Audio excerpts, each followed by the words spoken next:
Hey everybody, and welcome back to the board meeting. We are continuing to count down my top 100 games of all time. And today we are finishing up the bottom half of that list, talking about my 60th through 51st favorite games of all time. Now, if you've watched the rest of this series, you know that I put these games into the Pub Meeple ranking system where I just went and compared the games back and forth, and it does it pretty much by itself. But then you choose between the two games, and then at the end, after you've done hundreds of comparisons, then it spits out your list for you. And I never changed that list once it got done. I just okay, that's the list, and I didn't make any changes after that. And some of the games have surprised me on this list so far of not that I liked them that much, but how high on the list they were. And this segment of the list is no exception to that. There are quite a few games on here that I was surprised my made it this high onto my list. Uh, Even this first game that we're going to talk about, my 60th favorite game, and my 60th favorite game is actually just a series of games. This is the Kingdomino series. You had Kingdomino, then you had Queendomino, which is a kind of a bigger version of Kingdomino. Then there was Kingdomino Duel. Actually, I'm not sure which order they came out in, but Kingdomino Duel is a two-player roll and write version of Kingdomino. Then they came out with, I believe it was called Dragomino, which is like a kid's version of it. And now they have Kingdomino Origins, which I have not gotten a chance to play it, but I really would like to play it.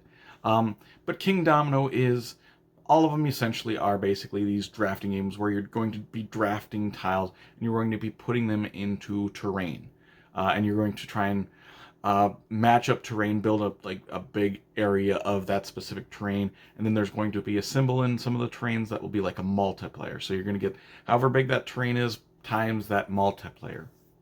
And that's kind of how most of the games are. Like I said, Kingdomino is like the original, and then Queendomino came out, which just added a couple more things, made it a little bit more complex. It's a very light game, the original, and then that Dragomino came out, and I was kind of surprised because I thought Kingdomino was light enough. I play Kingdomino with my 9-year-old nephew, so I didn't think it was really needed, but I can understand it. It's got that cuter little theme to it as well. But yes, number 60 it's the entire Kingdomino series. I think it's really well done. Probably Kingdomino Duel is probably my favorite out of all of them, but it's a really well done series of games. Let's go to number 59 now. Number 59 is a real-time game, which I tend to not like real-time games as much as other games, but this one's a really good one. This is Rush MD. Like I said, it's a real-time game. It has the setting of you are playing as nurses and doctors in a hospital. And it's a worker placement game. But the workers are actually sand timers in this game. And you are going to take one of your workers, which is either a nurse or a doctor, and put it on a spot and do that specific action, which is admitting patients, getting blood, putting them out for surgery, stuff like that. It's a very thematic game. And I really like the difference, like, oh, you need a doctor to do this surgery. You need a nurse to do this. Or you can get a doctor or a nurse to do this specific action. And I really like that. I really like the sand timers. I think it's neat. It's just chaos, but it's fun. Fun and controlled chaos, almost. But I really like that, admitting the patient, seeing what they exactly need, diagnosing them, and it's just a mad rush with whoever you're playing with, and it can be played solo as well, which I have not tried. But yes, number 59 was Rush MD. Did I say Rush MD at the beginning? Not sure. But yeah, number 59 is Rush MD. Going to number 58 now. Number 58 is a solo game that I really enjoy. This is Under Falling Skies. Under Falling Skies is it's the old arcade game Space Invaders, but as a board game, essentially what it is. But there's going to be this giant mothership, and it's a very long board. That's the one thing I don't really like. It's a long, skinny board.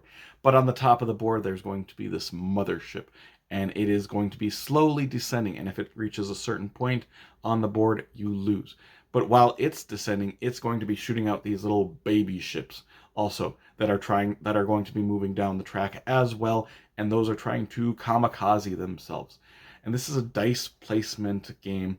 So you're going to roll dice and you're going to place them out onto your specific area on your board, and you can only put one of the dice in each of the columns. And each of those spots is going to do a different action, like get you points. Some will dig further into this tunnel to unlock more spaces for you. Some will shoot down these alien baby ships for you. But it's really interesting. And what another mechanic in it is whatever number you place on that specific column, that baby ship will move down that far along as well. So if you put a 6 down, it's going to give you this really nice action, but also it's going to have this baby ship that's going to try and come and blow itself up onto your home base. And this game has a ton of variability. If you open up the box, and just the base board game of it has quite a bit of variability in it by itself, but there's a campaign in this box. And if you want, you can go through the campaign and unlock all the stuff, or you can just take out all the stuff to start with. But there are tons and tons of content in this. Almost, it's a smaller box even, but there's tons of content in it.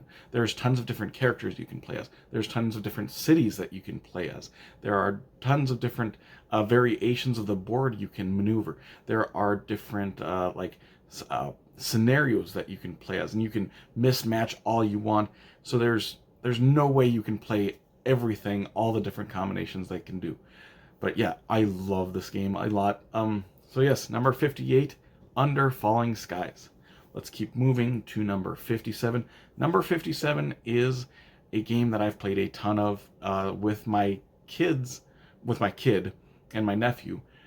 And I have started actually playing it with my game group this year because I didn't think they would like it, but I brought it to game night one night just to show them, and they all liked it. I'm like, oh, I guess adults can like this game as well. This is King of Tokyo. This is a dice chucking monster battling game. You each play as this big giant monster, kind of invading Tokyo, but you're battling each other.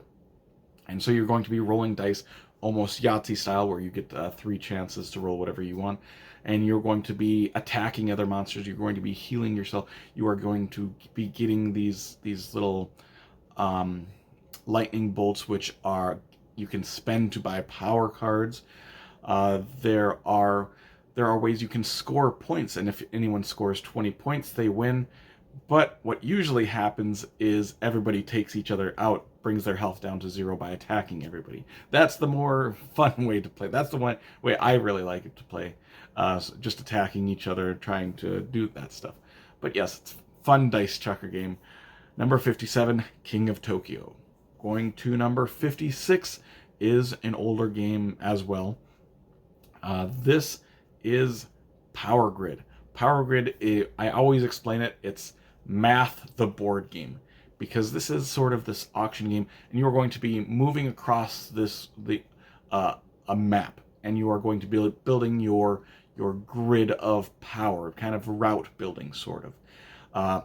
But you are going to math out how much money you need in everything in this game, because at the beginning of the phase you are going to auction off these power plants, and these power plants are going to be how you're powering these cities different ways. There's electric power, there is coal powered, there is nuclear power. And after you do that phase, then you have to go buy those resources actually. So you're going to have to buy the coal, you're going to have to buy everything else.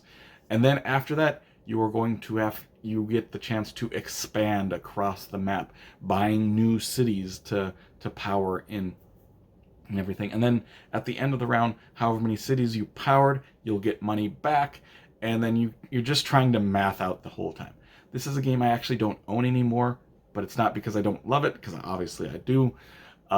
I gave it to one of my good friends because this is one of his 2 favorite games of all time, and he likes it more than I do, which obviously I like it a lot. But yeah, I can go over to his house, which is only a few blocks away, and play it anytime I want. But yes, it's an older game, and I think it still stood the test of time. So number 56, Power Grid. Going to number 55. Number 55 is a small abstract game. This is Onitama. Onitama is this almost chess-like game. It's definitely got that abstract look to it, like almost like chess, where you're going to have pawns. Each of you get so many pawns, and then you get like a masterpiece. And you are trying to either take out the other player's masterpiece, or you're trying to get your master into their like dojo, their home base area. And how you move is very interesting. There are cards. There are only 5 cards each game that you randomly get. There's a bunch of cards. You only get to take 5 of them. You get 2 of those cards. Your opponent gets 2 of those cards, and 1 card gets put in the middle. You get these cards, and you get to use one of them on your turn, and that will dictate how you move. Like, it will show the grid and how you can move one of your pieces. Once you use that card, it goes in the middle, and then you take that card that was in the middle and put it onto your side. So you're constantly swapping out these cards. It's a very thinky game, very fun 2-player game. One that I highly recommend you checking out is Onitama. Let's go to number 54. Number 54 has probably the best artwork in any game, I think. This is Abyss, and everybody loves the artwork in this game. I like the artwork. My friends like the artwork. Every YouTuber review that I've seen talks about the artwork in this game, and that elevates. A good artwork will elevate a game. The person who did the artwork here actually did the artwork in Mysterium, I believe, and Obscurio. So I really like his artwork overall on other games as well. But in this game, this is sort of a push your luck sort of game, and you can basically just do 3 different things. You can take a card from the top row, which you're going to be flipping 1 card at a time, deciding if you want that card. And if you don't want that card, you flip another one, and you keep going down the line until you run out of cards and on that row, and then you'll just get rewarded with like a pearl, or you'll get the last card as well. Like, whatever your card's there, that's the card you take. Or else you can take from these family of cards that are down, and those cards are the cards that remained from that were passed over on previous rounds. And then on the bottom of the board is where the meat of the game is. This is where these Sea Lords are. These Sea Lords are going to be purchased by those other cards that you've gotten before. And they'll give you points. They'll give you special abilities and powers and stuff like that. And it's a really fun game. And I'll talk about it a little bit more because there's another game kind of related to that later on. Spoiler. So yes, number 54, Abyss. Let's go to number 53. Number 53 is a flip and write game. This is Cartographers. Cartographers, like I said, is a flip and write game where you are going to play as cartographers. You are each going to get this map, and we are going to be flipping over these terrain terrain cards that will show you how you can build terrain onto that map. And what makes this game elevated so much is how you're scoring, because you are going to score differently each game. You're going to put out these 4 scoring objectives each game, and in the first round of the game, you're going to score the first and second objective. Second round of the game, you're going to score the second and third objective. Third round of the game, you're going to score the third and fourth, and fourth round, you're going to score the fourth and first again. So each of those objectives, you are going to score twice, but you know what's going to be scoring, so you're trying to prepare that. And those cards are going to score based on terrain being certain areas and certain patterns and stuff like that. But it's a really good game. Number 53, Cartographers. Going to number 52 is another abstract game. I talked about Onitama a little bit ago. Another abstract game. This is Yinsh. Yinsh is another classic looking, elegant looking abstract game where you're going to have these flat pieces that look almost like checker pieces, but they look really, really nice. And in this game, you are basically playing 5 in a row meets checkers. You're going to be jumping pieces, and when you jump them, they flip to the other color, and you're trying to get 5 of your color in a row. And once you do that, those get taken off the board, and you're jumping these pieces with these rings. So you're moving around the board with these rings. That's how you're going to be doing that. When you do score, you actually take off one of your rings and put it onto your scoring, and once a player has scored 3 times, the game is over. And what's interesting about that particular mechanic is you play the game and you win one, and it actually makes it harder for you to continue doing well at that game, because you lose something off that board. You lose one of your moving pieces just to note that you scored. So I think that's really interesting in that game. So number 52 was a Yinch. Going to our last game we're talking about today, number 51. This is Conspiracy Abyss Universe. We talked about Abyss a little bit ago. This is the small filler card version of that game, and I'm kind of surprised it passed it. I'm surprised that the filler game passed the big game. I'm not shocked though, because this game makes it to the table a lot more than the big game Abyss does. It takes the core mechanism of pushing your luck, getting these Sea Lords, but just makes it in a small tin can package. In this game, you're basically going to be building an inverted pyramid of these Sea Lords, and once the player has built their entire pyramid, then the game is over. But it'll give you special powers along the way, and you're unlocking stuff just like in the base game, but it's a lot less complex. Not that Abyss is complex, but you can teach this game in a couple of minutes, where Abyss is probably a 10-15 minute teach.